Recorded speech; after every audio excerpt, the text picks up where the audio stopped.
Hello दोस्तों, जैसे कि आपने अगर हमारी पहले की वीडियो देखी हो तो हमने इतिहास हमारा भारत 2 कक्षा 7वीं की पुस्तक से फर्स्ट और चैप्टर की डिटेल समरी और एमसीक्यू दोनों ही करा दिए हैं। आज जो हम थर्ड चैप्टर पढ़ेंगे जो कि बहुत ही इम्पोर्टेंट है और ये विशेषकर क्लास पीजीटी जो भी एस्टेट सीटेट परीक्षाओं की तैयारी करते हैं विद्यार्थी उनके लिए बहुत ही ज़रूरी रहने वाली है। तो दोस्तों शुरुआत करते हैं। आज जो है आपका चैप्टर है त्रिपक्षीय संघर्ष, पाल, प्रतिहार और राष्ट्रकूट। इन तीनों के बीच में जो है संघर्ष रहा, किस वजह से संघर्ष हुआ वो देखते हैं। देखिए हम स्टार्टिंग पे यहाँ आ जाते हैं। त्रिपक्षीय संघर्ष किसके साथ हुआ? देखिए राजा हर्षवर्धन की मृत्यु के बाद राजा हर्षवर्धन ने कन्नौज जो जगह थी उसको उसने विशेष क्षेत्र बनाया था और उस विशेष क्षेत्र का मतलब ये है कि वहाँ पर विशेषतः कन्नौज पर अधिकार करने के लिए पाल, प्रतिहार तथा राष्ट्रकूट नामक 3 शक्तियों ने आपस में लगभग 2 शताब्दियों तक जो संघर्ष चला उसे त्रिपक्षीय संघर्ष कहा जाता है। इस संघर्ष में कभी एक विजय रहा तो कभी दूसरा, इस तरीके से संघर्ष जो है जारी रहा।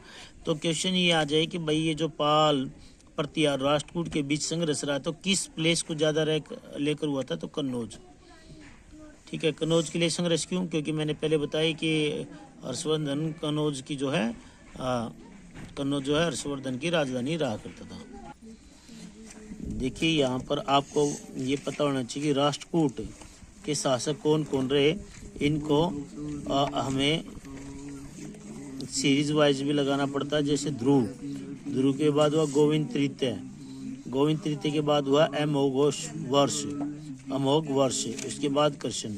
और गुर्जर प्रतिहार के हैं वत्सराज, नागभट्ट, रामभद्र, मीरी भोज और महेंद्रपाल।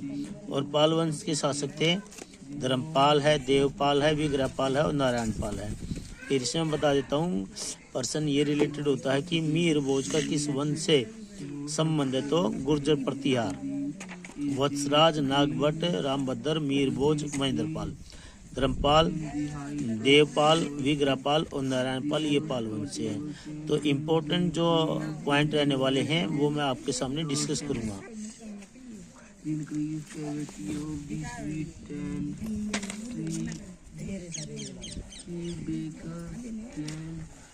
देखिए पाल वंश में जो है ना, पाल वंश में गोपाल इस वंश का प्रथम शासक माना जाता है। पाल वंश का जो शासक माना जाता है प्रथम, वो कौन माना जाता है? गोपाल माना जाता है।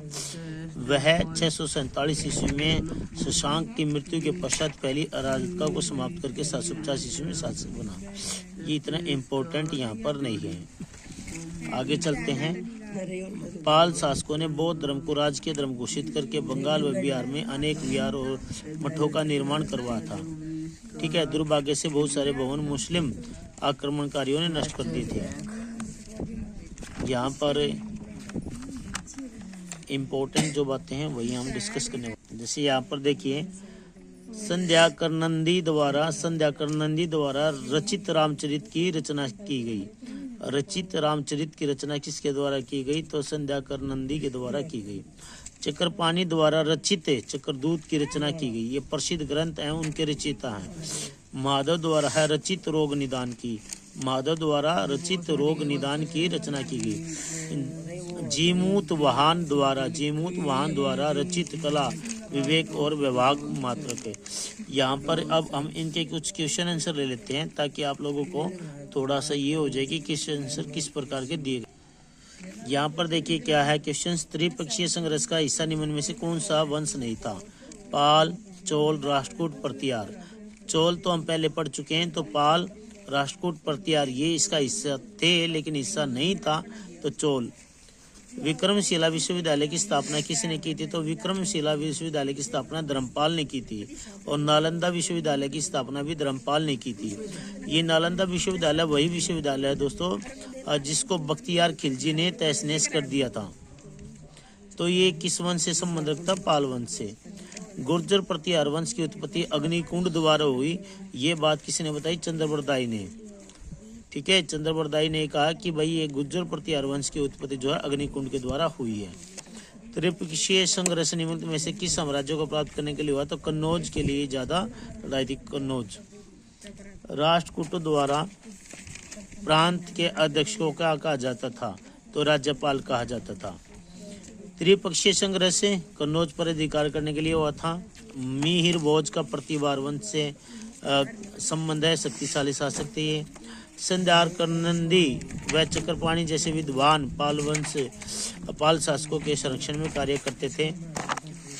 त्रिपक्षीय संघर्ष से लगभग 200 वर्षों तक चला, 2 शताब्दियों तक चला। दंत्यदुर्ग राष्ट्रवंश से संबंध रखता था, यानी राष्ट्रकूट की स्थापना भी किसने की थी? दंत्यदुर्ग ने।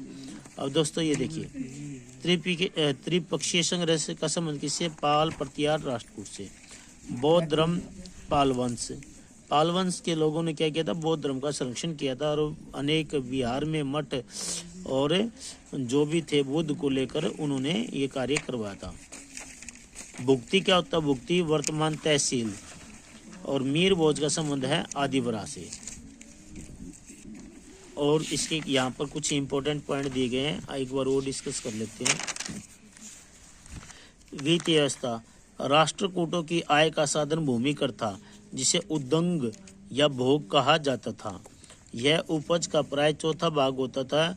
यह कर अनाज के रूप में लिया जाता था। ये इंपॉर्टेंट पॉइंट है।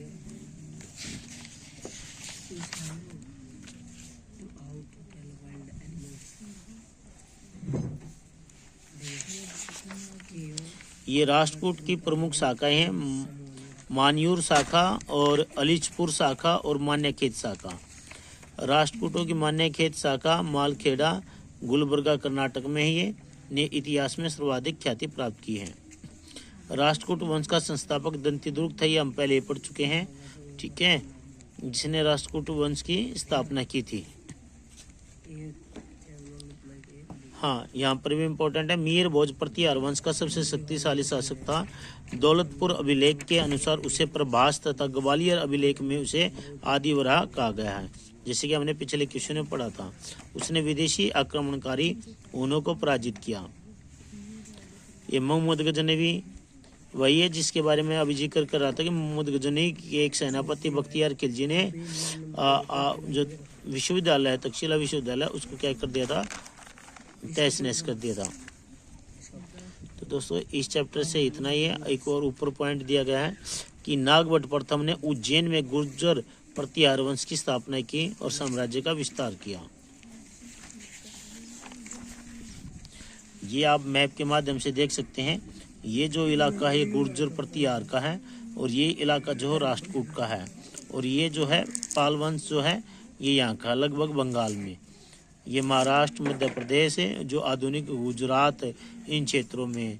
ये महाराष्ट्र का आधा हिस्सा होते हुए कर्नाटक और यहाँ तक तमिलनाडु से ऊपर तक आंध्र प्रदेश है, तेलंगाना जो प्रेजेंट के जो हमारे स्टेट हैं उनमें ये राष्ट्रकूट शासन किया करते थे।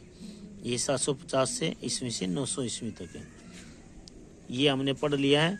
संध्याकर नंदी द्वारा रचित रामचरित की रचना की गई, चक्रापाणी द्वारा रचित चक्रदूत की और माधव द्वारा रचित रोग निदान की। तो दोस्तों वीडियो बेनिफिशियल हो तो लाइक शेयर सब्सक्राइब जरूर करें। Thank you.